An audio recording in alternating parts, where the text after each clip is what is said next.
Hello, and welcome to Emerge, the radio show.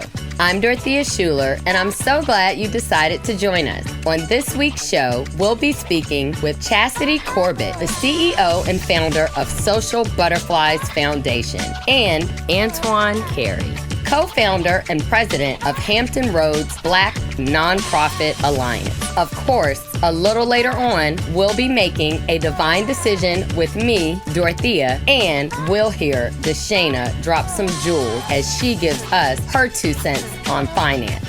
But first up, like we always do around this time, we'll get to hear some amazing tips from Tiffany to help you emerge as a CEO. So come on, let's tiptoe over with Tiffany into the CEO's Corner. Emerge yourself.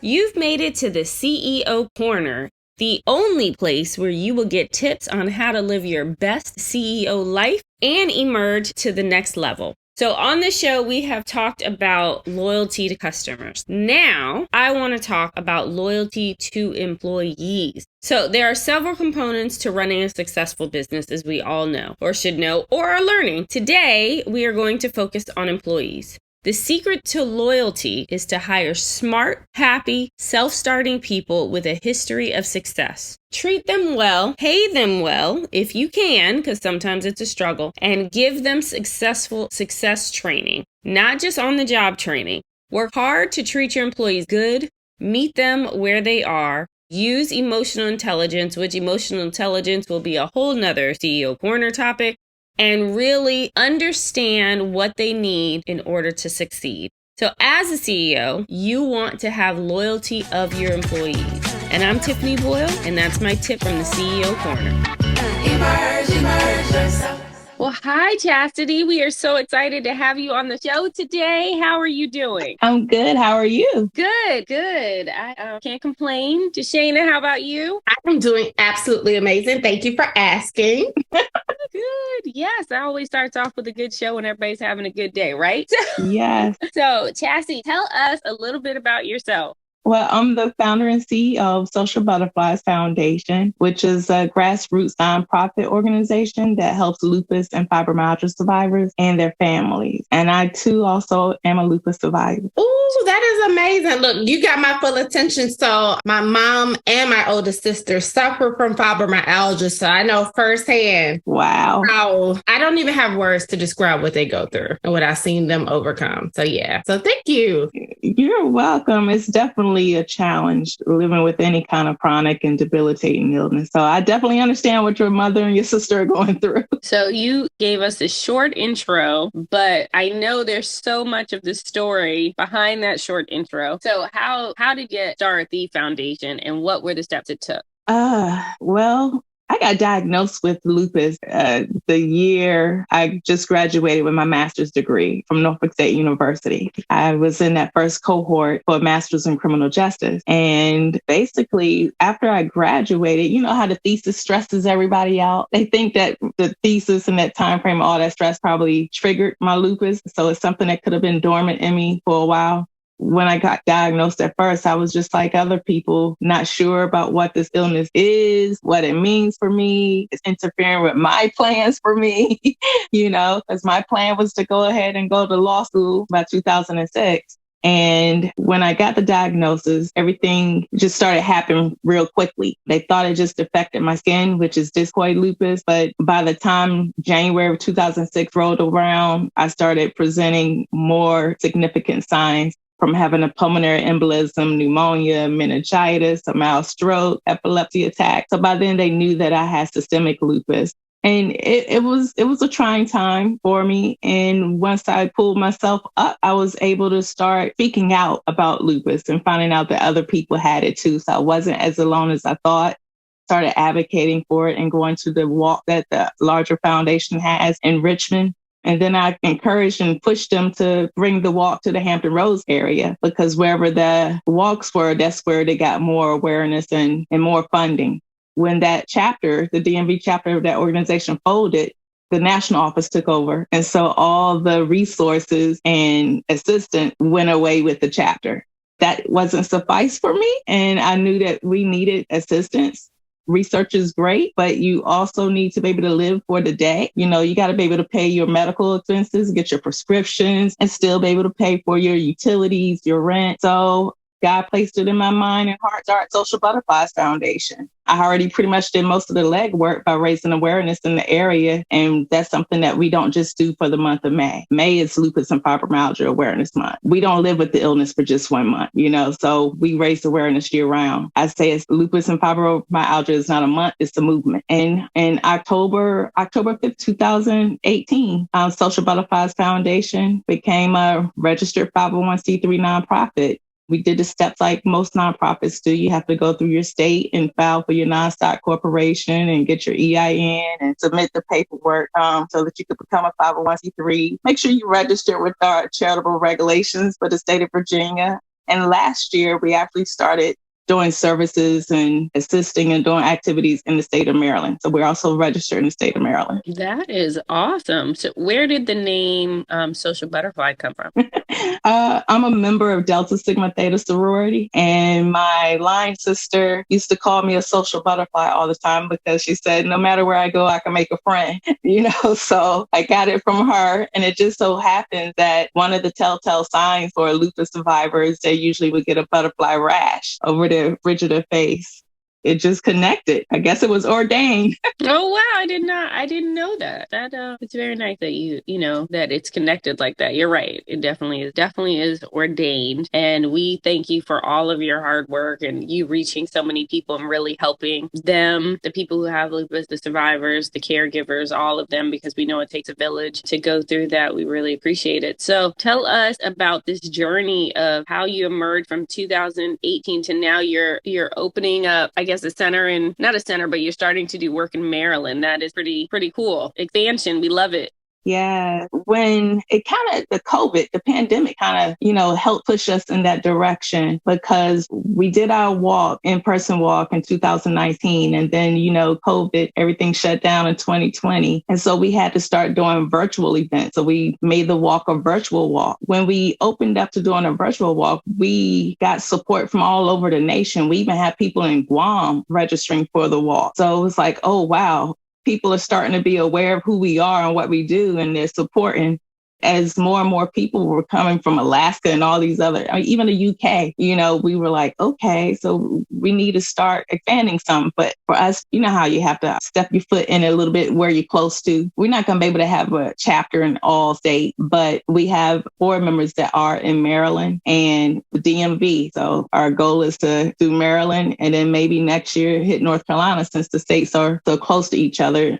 But yeah, people have been asking us to do walks and events and things in Texas, Louisiana, South Carolina. So it's definitely a need and a desire because people don't have the support that they need currently. So we do the virtual support groups and we have our Facebook groups and things like that. And if someone in another state need assistance, we will still help them out as long as they meet the criteria. Well, I don't want to say you won't be in all 50 states. You never, ever know how far you can go, how much you can emerge, right? Right, that's true. So tell us, I guess, what it was like when you were first diagnosed and how you felt, and then how you turned that feeling into being one of advocacy and strength for others, because we know that's not an easy path. It's truly not.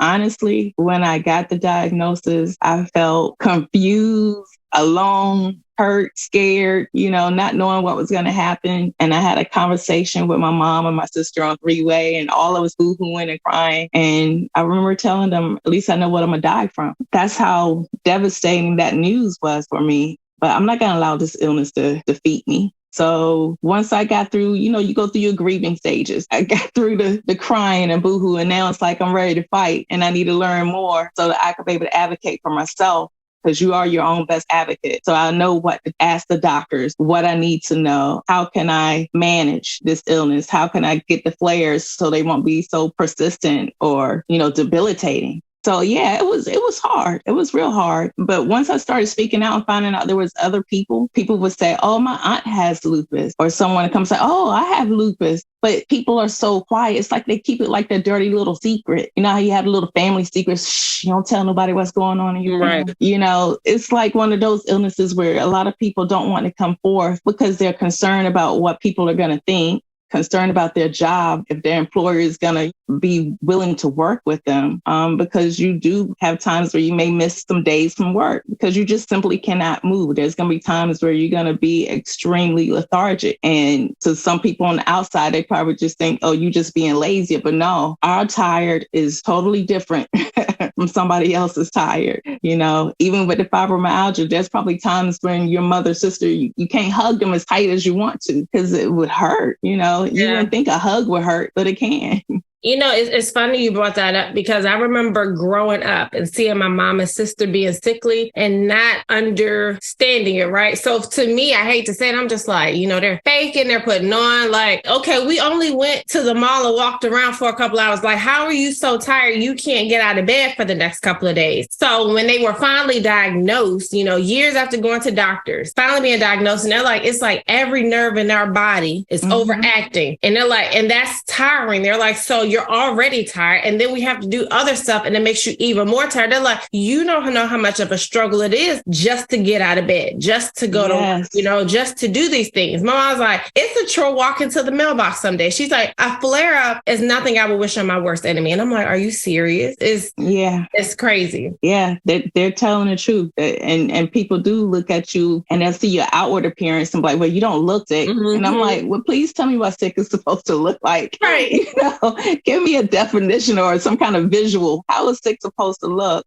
So you learn to show compassion for other people and not judge that book by its cover because you never really know what someone is going through. So I try to make sure I project that and I remember that when I'm dealing with someone else. Instead of being quick to say, ain't nothing wrong with that girl. Yeah, I definitely don't say that. But I do have a question, right? And this is for my own education because I stay on the go, right? I'm always, I achieved this great, on to the next day. My mom was like, hey, my mom and my sister both said, we were like that. You really need to slow down. If you don't slow down, your body will slow you down. So what is it that we can do, if anything, to prevent things like lupus or fibromyalgia? There's nothing you can do to prevent getting it. Okay. No one really truly knows how we get it. Some will say that it's hereditary. Some will say some kind of stressor triggered the illness and it was dormant in you. Sometimes it could be medications and drug induced. At least with lupus, it could be drug induced. So because they can't really identify the cause, there's no way for us to truly know how to prevent. Because otherwise you would have 1.5 million people trying like, oh, I'm about to stop this. I mean, we really wish it was. In situations like with fibromyalgia, they love to give you medications to help treat the nerve pain, the pain. So all you're doing is putting a Band-Aid on it, but you're not resolving the issue. With lupus, they didn't even have a medication specifically for lupus until 2011. Prior to that, they was giving everyone Plaquenil, which was used to treat malaria. Now, you know, that's real antiquated. You know, I don't think there's anyone walking around right now with malaria. Look, knock on wood. We hope right. And, you know, it's the same medication that number 45, Trump was telling everybody to take to help with COVID. And I'm like, don't be telling these people to take this medicine. They don't know the side effects from it because Plaquenil can cause you to lose your vision and a whole bunch of different things. So you got to be careful. You can't just take anything, you know. So it's a trying time. Sometimes I feel like a guinea pig because we have to keep trying different things to see what my body will respond positively to. Right. Yeah. I see that mirrored in my mom and my sister for fibromyalgia. And one thing they say, they're like, hey, we cannot take any generic drugs. And they're like, it's a fight, you know, even with insurance. She's like, we can't take it. They're like, that will probably kill us quicker than living with fibromyalgia. They have to take all brand new drugs when they find something that works. And it's just like, you know, my mom being of the age, she's in her 60s and, you know, what is it, Medicare or is it Medicaid? Yeah. It's Medicare. I'm on the phone with them. I'm like, how much is it? Like, can we just pay for it? And then they show me the price. I'm like, okay, so we can't just pay for it. Okay, I got you. It's ridiculous. Yeah, it really is. And that's one of the things that I've had discussions with Delegate Price about. We had a discussion. I was telling her sometimes like the insurance plans with the Medicare or even Medicaid, sometimes they don't want to cover the cost of the prescriptions or they leave an absorbent copay for the survivor to pay. Now, if that survivor is living on a fixed income, they're not going to be able to afford $200 for a medication for a copay or $80 some, whatever it may be, because that's taken away from the other living expenses. And that's one of the things that Social Butterflies do for one of our programs. You know, we we do have emergency medical financial assistance. So if your copays, let's say, oh, I owe my doctor $80, I can't go back to them until I pay that $80 off. They complete the form with us. We verify the information and we will pay that doctor's office that $80 because you have to get treated. You have to be monitored by your physician because you just never know what may pop up.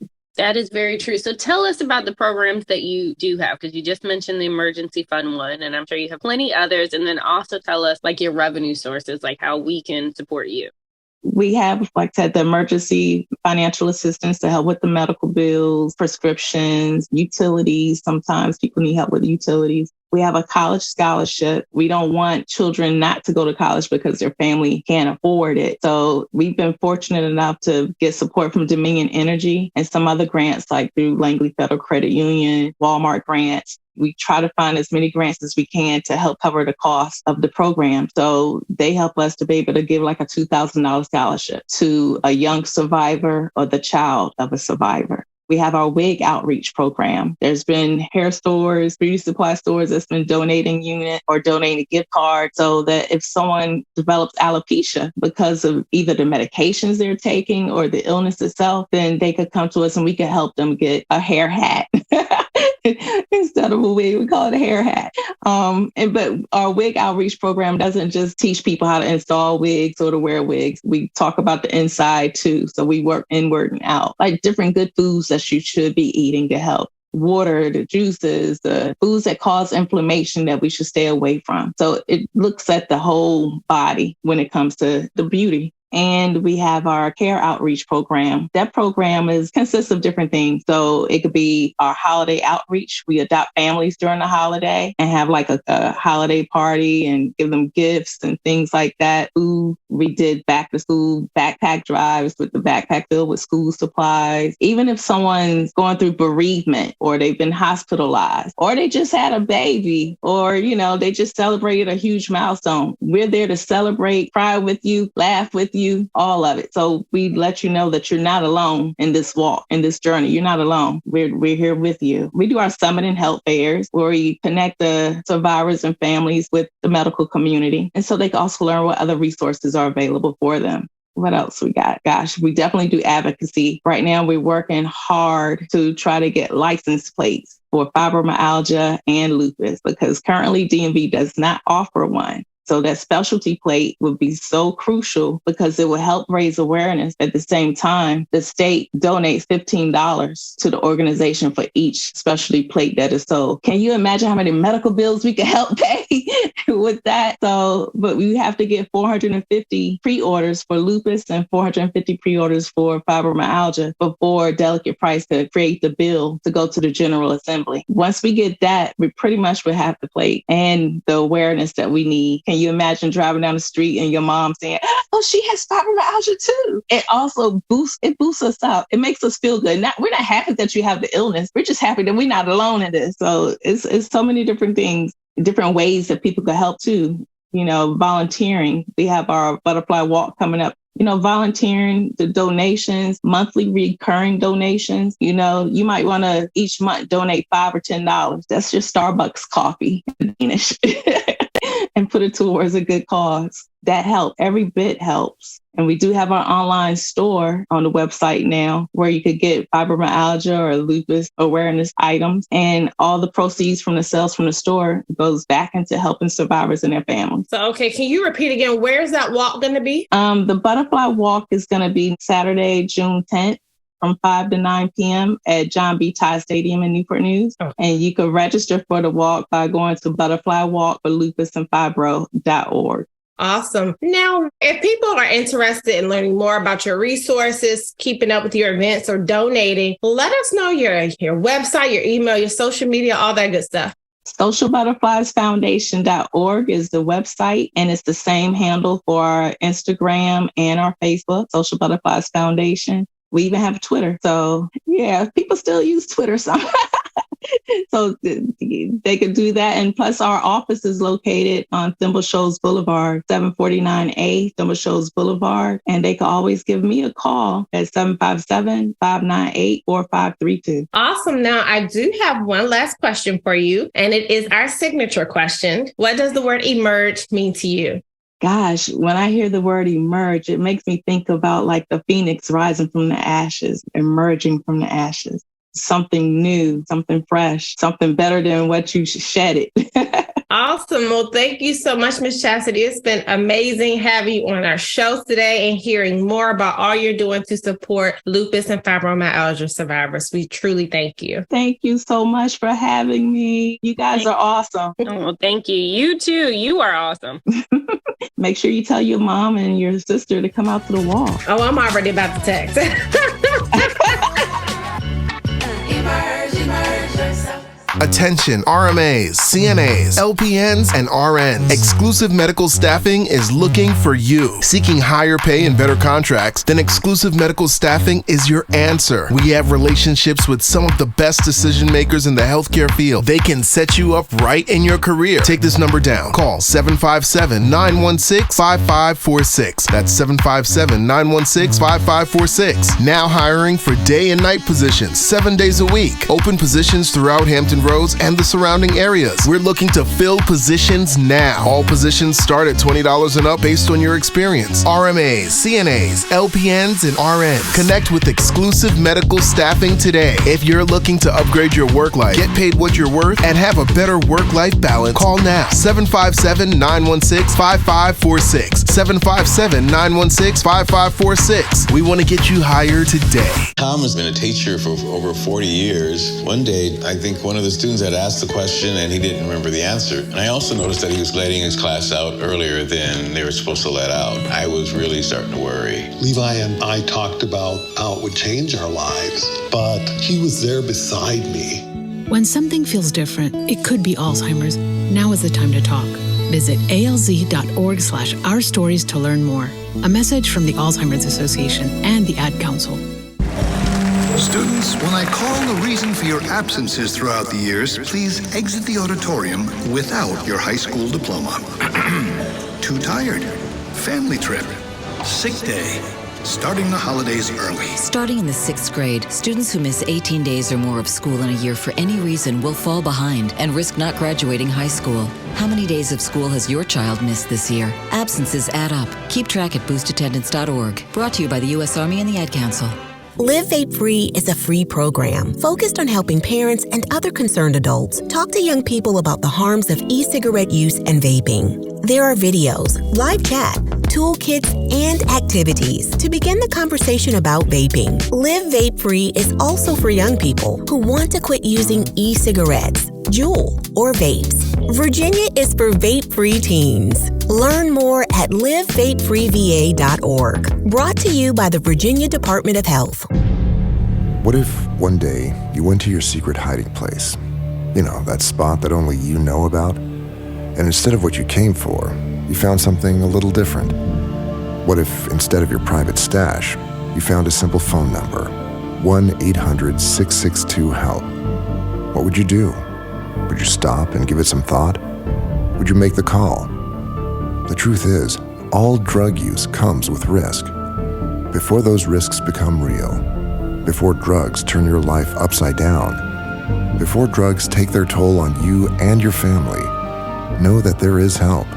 You can quit. If you or someone you love is struggling with drug use or prescription drug misuse, call 1-800-662-HELP for 24-hour free and confidential information and treatment referral, or go to samhsa.gov/thereishelp.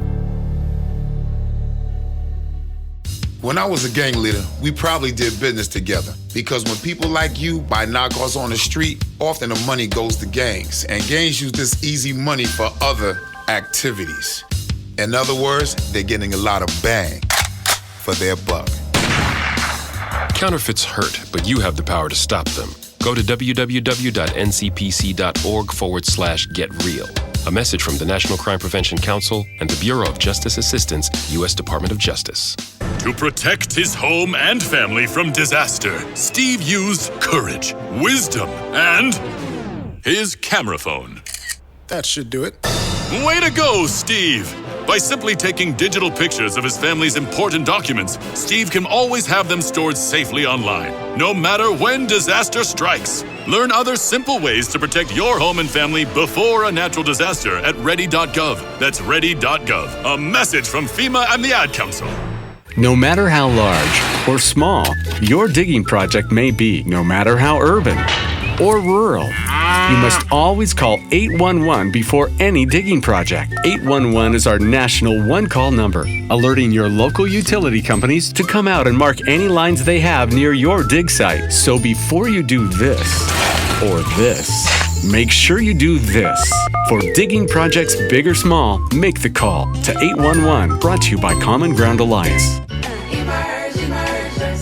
You're listening to the Emerge radio show on WHOV. Follow us on Facebook. Search Emerge Radio Show. On Instagram, Emerge the Magazine. And online, emergethemagazine.com. Welcome back. I'm Dorothea Schuler, and you're listening to Emerge, the radio show that's all about entrepreneurs and business and is the premier information source for business owners. We at Emerge aim to keep you informed and up to date. So, if you're just now tuning in, we spoke with Chastity Corbett, the CEO and founder of Social Butterflies Foundation. They support women who are fighting the battle against lupus and fibromyalgia. So, if you missed her interview, you can go and catch up on all you've missed, as well as listen to any of our previous shows by visiting emergethemagazine.com.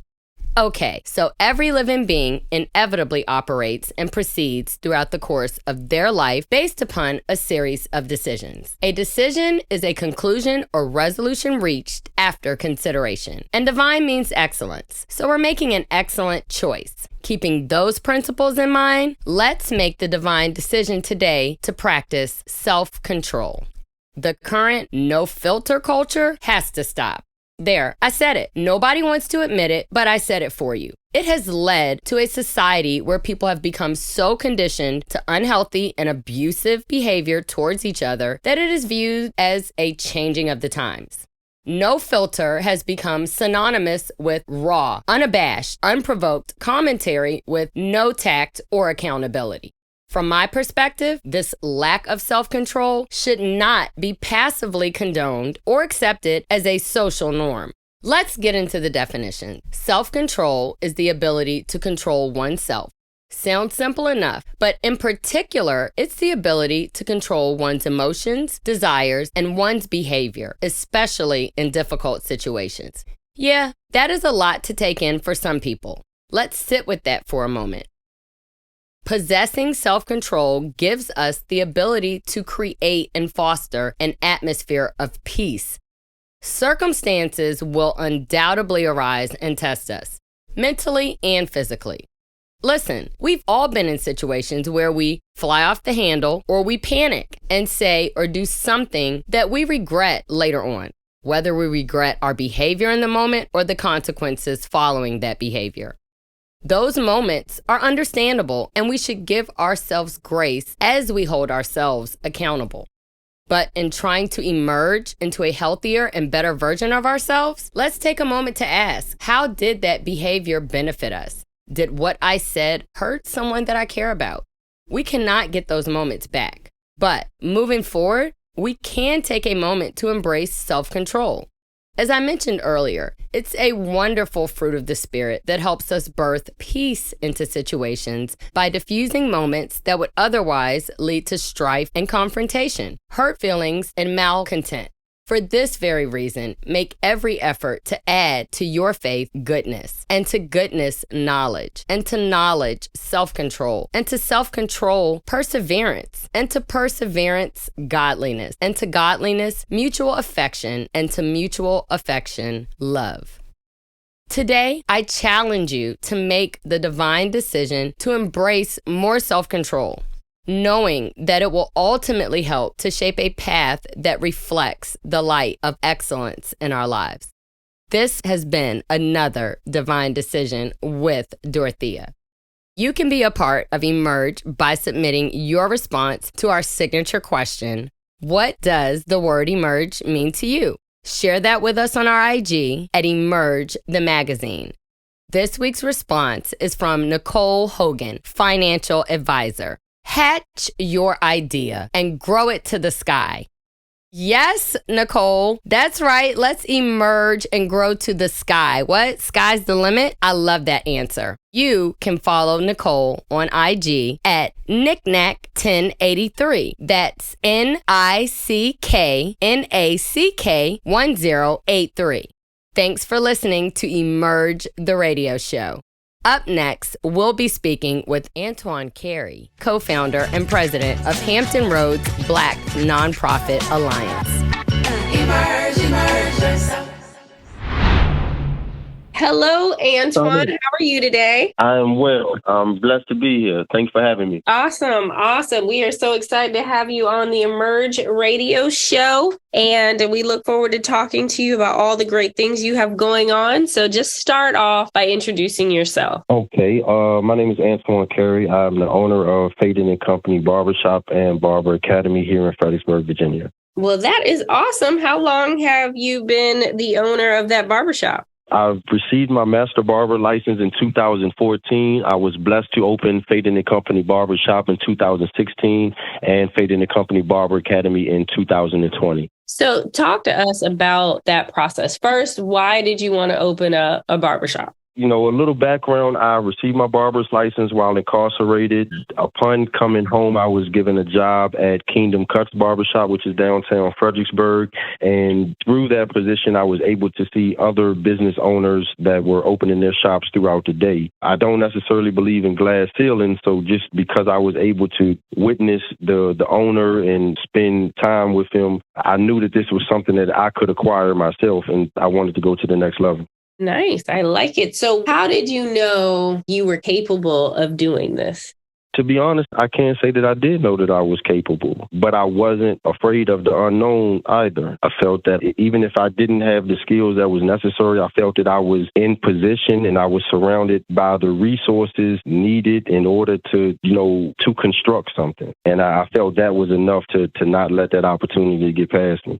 Well, I think that's very interesting because to me, I think entrepreneurs are people that just jump out and say, hey, I'm going to start a business. I'm going to put my resources on the line, put myself out on the line. Like, I feel like there's some innate thing within us that, one, we're confident to a certain level. Two, I wouldn't say we're not fearful, but we can overcome our fear. And we have that either grit or hustle mentality, depending on who you're talking to, what word they want to use. So would you say that I'm correct in that thought process? I had a conversation here recently while I was preparing a speech for a teenpreneur youth symposium that I was invited to speak to by Sigma Gamma Rho. And what I was questioning was I was asked to speak as a quote unquote expert on entrepreneurship. And I was wondering what it is about me that makes me an entrepreneur. I know that there are many now that go and purchase LLCs and EINs and everything. And,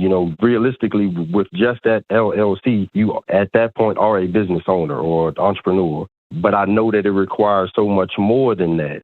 So I began questioning myself as far as what do I define entrepreneurship as? I feel like I've been blessed tremendously. Do I work hard? Absolutely. But I feel like the most of my success comes by way of blessing.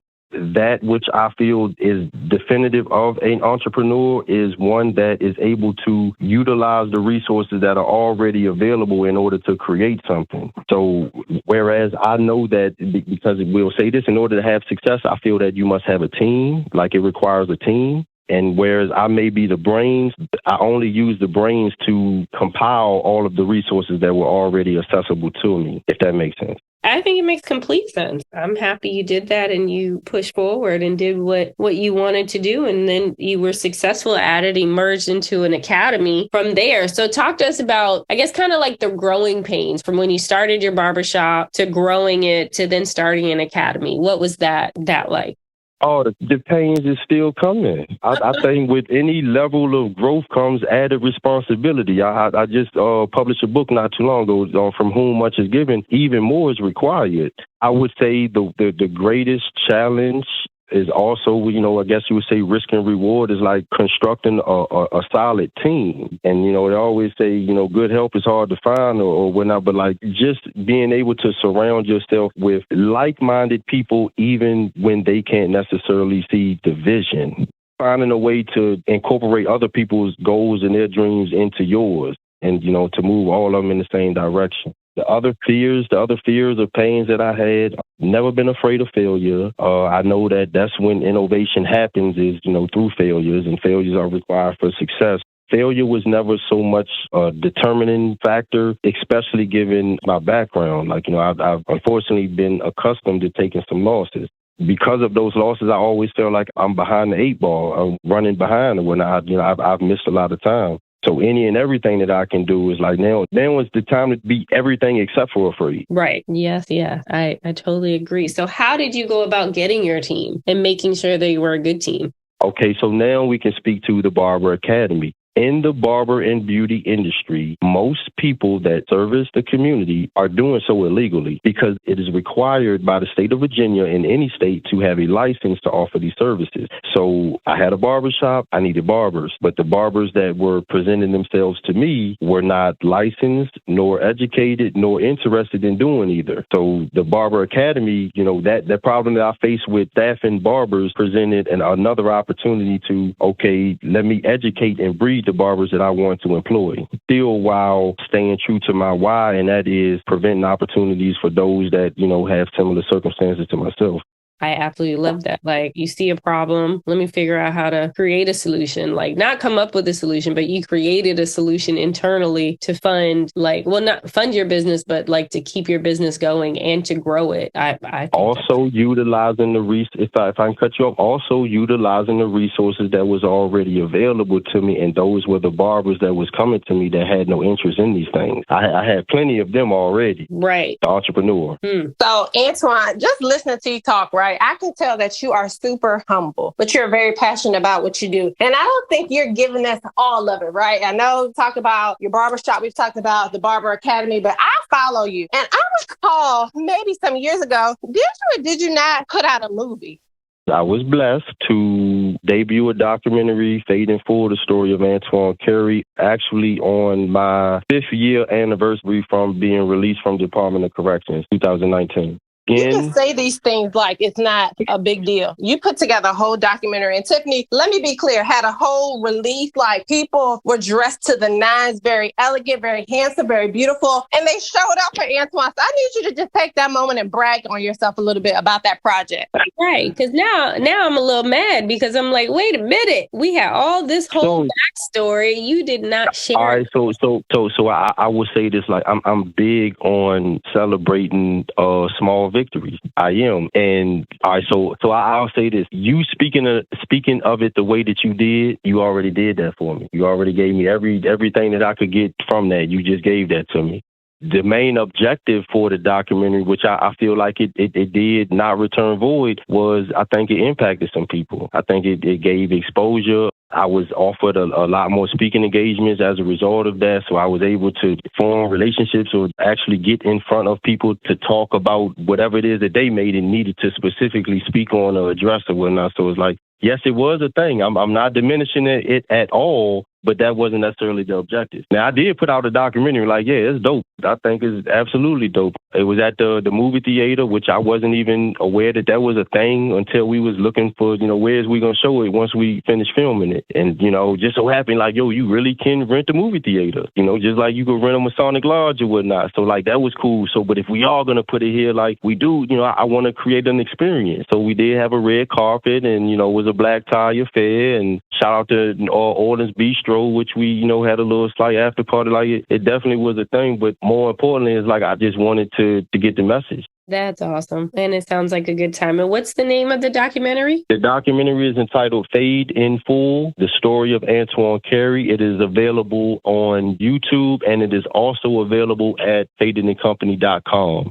You can find anything Antoine Carey or Fade in the Company at fadingthecompany.com, fadingthecompany.com. So what was the inspiration? I know you wanted to get your story out, but what said, let me do a documentary? Okay, so the documentary, initially I wanted to write a book. And if anybody that has ventured into that realm or actually completed it, like that's a task, especially if you want it to be effective. It started out compiling that I was going to compose this book, but, like myself, I'm not much of a reader. And again, the objective is for the message to be received. So, I could write a book and, I did write a book that people support and whatnot now, but if you're not a reader, then you really don't get to the meat of it. You was able to support and you have the book and you got the autograph, but if you didn't read it, like you still missed, the objective.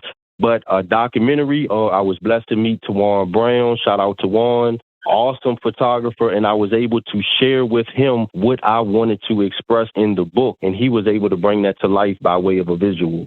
That is great. So how do you go about, I guess, like building your network to know all of these people and, get your resources? All right, so again, lessons. I surround myself with good people. Even my presence on your show here tonight, a blessing. There's no way that I can orchestrate the things that have arrived at my door or, via email or, text or whatnot. And that's my joy. My joy is my potential. I don't know what's coming next. I do not have a realistic destination. I just know that there was a point in my life where things was pulling me in one direction, and for whatever reason, right now, everything is pulling me in a different direction. And I want to make myself available, accessible. I want to be as genuine, as sincere as I can. I want to give to everyone what I feel like I've received from everyone, even the love that you all have shown. Now, I use barbering as the vehicle because that's the vehicle that's afforded to me, and I believe wholehearted in barbering. I love barbering, but I just, surround myself with good people. I keep my intentions pure. I keep my intentions pure. That take focus. A whole lot of focus, I might add. Yeah. So, Antoine, if people want good people. I agree. It requires more to not be that way, though, right? It depends. Well, I'm a Cancer. I'm a Cancer, too. Not for me, for people, it depends. You never know, but you have to be intentional with it. That's all I'm saying. Yes, I agree. I apologize if I ain't giving you the answers that you want, because I still want you to have, I do. They are your answers, so it's not what we want; it's what you want to give out. Okay. Mm-hmm. Okay. Yeah. So where do you see yourself and your business in, let's say, like 5 to 10 years? 5 to 10 years, I pray that I'm able to align with the Department of Corrections. I would love to have a Faden & Company barbershop and or barber academy in close proximity to every reentry halfway house or anybody that is leaving the system that's looking to streamline their reentry back into society. And I want to be able to equip them with the tools necessary to gain employment regardless of whatever their background is, and to be able to put $1 in their pocket to support themselves and their family day one coming home. Very, very nice. Very, very nice. So tell us how we can contact you, follow you, all of that good stuff. Okay, I would encourage everyone to, how would I say this? So give me a second. I got to get it feel.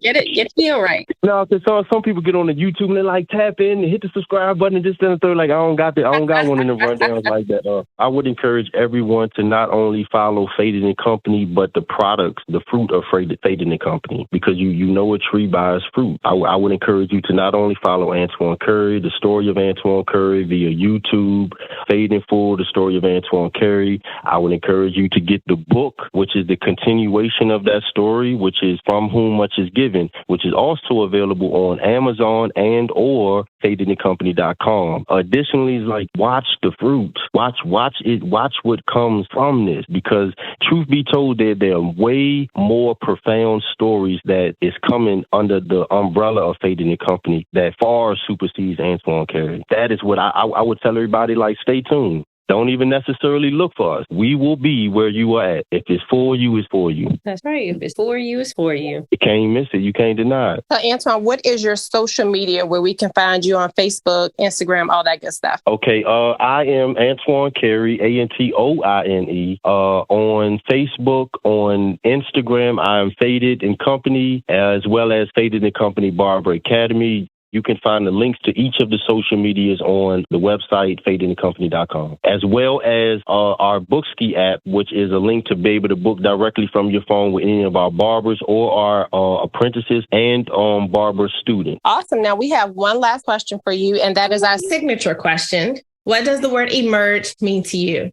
So when I hear emerge, I'm thinking like the birth, the action, the execution, like thought precedes action. So it's something that has been thought about or planned, but the emergence of that is the action, like the birth, the actual breakthrough, being able to actually see the fruit emerge. I'm thinking like a flower. When a flower emerges, it buds. That's when you actually see what all the work that's put into, the consequence of that. That's right. That's a great visual definition so people can actually see that. All the work that's been done from the seed on up emerges, and there you get the fruit. That is great. But thank you so much, Antoine, for coming on the show and sharing about you. It was very insightful. Thank you so much for having me. I offer continued blessings to you and you all in your endeavors as well. Thank you. Emerge yourself. We're back with the second annual Juneteenth at the Beach Festival, powered by Team Lamb Inc. and the Lambs Foundation. This is the go-to destination for the cultural celebration, Juneteenth. June 17th through 19th at the 24th Street Stage and Park at the Virginia Beach Oceanfront. Join us for a fun-filled and family-friendly weekend featuring history, live entertainment, and more. This event is free and open to the public. For more details and the full event itinerary, or to register as a vendor for the event, visit JuneteenthBB.com. That's JuneteenthBB.com. The second annual Juneteenth at the Beach Festival, June 17th through 19th at the 24th Street Stage and Park at the Virginia Beach Oceanfront. Hi, NBA forward Kevin Durant from the Oklahoma City Thunder, here with Bugs Bunny and Daffy Duck to remind you to get moving every day. Because when you get moving an hour a day, you'll have more energy to do the things you like to do. And that's a slam dunk. Whether you like to shoot hoops like me, skateboard, ride a bike, or dance on your roof, be a player. Get up, play, and move it your way. Head online to get tips on great ways to get moving every day. Check out how to be a player at letsmove.gov. A message from the Ad Council and HHS. Some of the best sounds you'll ever hear are generic, safe, effective, even money-saving, just like FDA-approved generic drugs. Even if they don't come in the exact same color or shape as their brand name equivalents, they have the same key ingredients and go through a rigorous review process. Talk to your doctor or pharmacist today and visit fda.gov/generic drugs. Generics are safe, effective, and can save you money. You'll like the sound of that. Unlike other health concerns, mental illness is not always easy to see.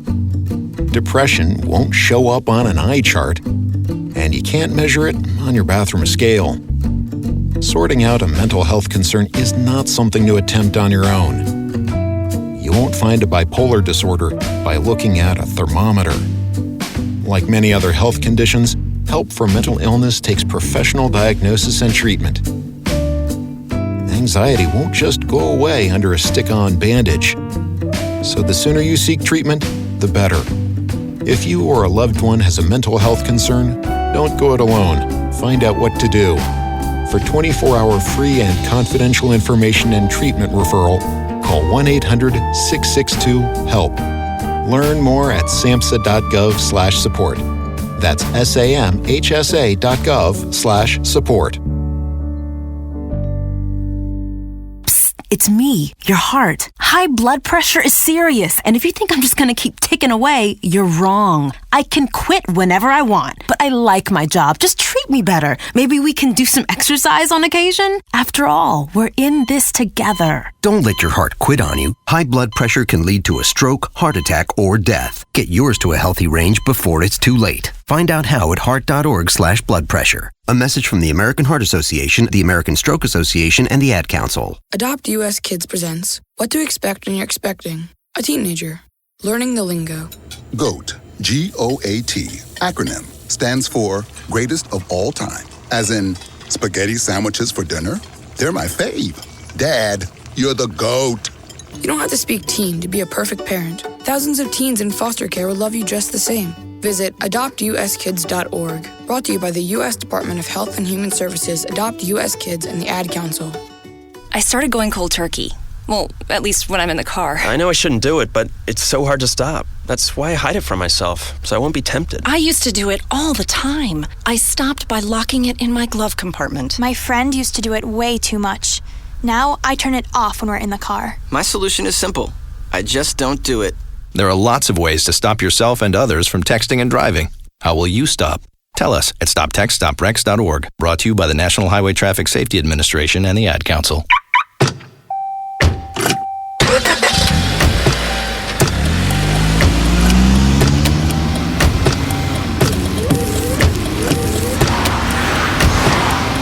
Driving has a rhythm all its own. Don't wreck it with a text. Before you get behind the wheel, silence your phone. Or better yet, designate a texter.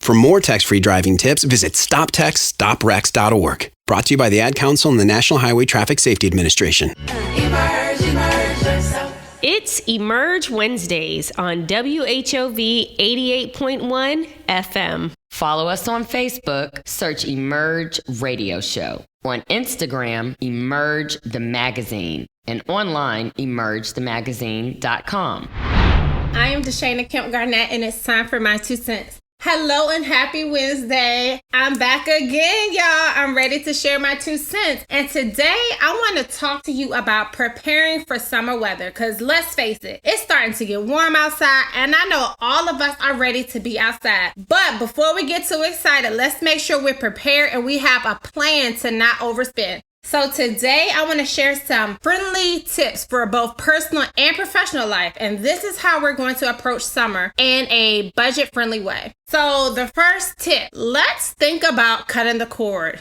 If you haven't done so yet, summer can be a great time to cut the cord. And when I'm talking about a cord, I'm talking about a cable cord. Because if you're like me, you're using your Wi-Fi and you're streaming things anyway, do we really need to keep that cable bill? If you have a business office and you keep something on the screen for your clients to watch when they come in, do you really need cable? Or can you just cut the cord and Wi-Fi? So that is one tip I really want you to think about. Second tip, think about finding some summer freebies. Think about it. It is summer. It's the prime time for street festivals, outdoor concerts, craft fairs, other community freebies. Bring your own snacks, water bottles. You can have fun. You can do a client meetup. You can just hang out with your friends. You can hang out with your family. But that is something free to do. If you tune into the Emerge Radio Show, you know I give you all the happenings for the regional and local area. So tune in and we can help you with that. Number 3, let's think about hosting a garage sale. If you're like me, you're constantly updating things in your office, maybe in your wardrobe, things for your business, and even on the personal side. How about if we get those things together, let's start decluttering our house and resell anything valuable or vintage to maybe a local secondhand shop, a garage sale, hey, or if you're like me, Facebook Marketplace. There are tons of ways you can get rid of things you no longer need but still have value. So let's think about that. Let's say,